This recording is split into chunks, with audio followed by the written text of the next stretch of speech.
Taste the Daily. Thanjai மாவட்டம் பட்டுக்கோட்டையில் பிரசவத்தின் போது தாய் சேய் உயிரிழந்ததை அடுத்து தனியார் மருத்துவமனையை முற்றுகையிட்டு உறவினர்கள் போராட்டத்தில் ஈடுபட்டனர். துவரங்குறிச்சியை சேர்ந்த சந்தியா என்பவர் பிரசவத்திற்காக பட்டுக்கோட்டையில் உள்ள தனியார் மருத்துவமனையில் அனுமதிக்கப்பட்ட நிலையில் பிரசவத்தின் போது குழந்தை இறந்ததாக கூறப்படுகிறது.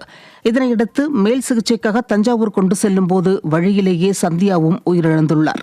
இதனால் ஆத்திரமடைந்த பெண்ணின் உறவினர்கள் மருத்துவமனையின் அலட்சியத்தால் தான் தாய் சேய் இருவரும் உயிரிழந்ததாக குற்றம் சாட்டி ஆம்புலன்ஸில் உடலை வைத்தபடியே போராட்டத்தில் ஈடுபட்டனர். சிவகங்கை மாவட்டம் சிங்கம்புணரி பேரூராட்சியுடன் சிவபுரிப்பட்டி ஊராட்சியை இணைக்க எதிர்ப்பு தெரிவித்து கிராம மக்கள் வட்டாட்சியர் அலுவலகத்தை முற்றுகையிட்டு மனு அளித்தனர். சிங்கம்புணரி பேரூராட்சியை தரம் உயர்த்துவதற்காக அருகில் உள்ள சிவபுரிப்பட்டி ஊராட்சியை இணைக்க அரசு முடிவு செய்துள்ளது. இந்த நிலையில் தங்களது சிவபுரிப்பட்டி ஊராட்சியை பேரூராட்சியுடன் இணைக்க எதிர்ப்பு தெரிவித்து மணப்பட்டி, அரசினம்பட்டி உள்ளிட்ட கிராமங்களைச் சேர்ந்த பொதுமக்கள் வட்டாட்சியர் அலுவலகத்தை முற்றுகையிட்டு வட்டாட்சியரிடம் கோரிக்கை மனுவை அளித்தனர்.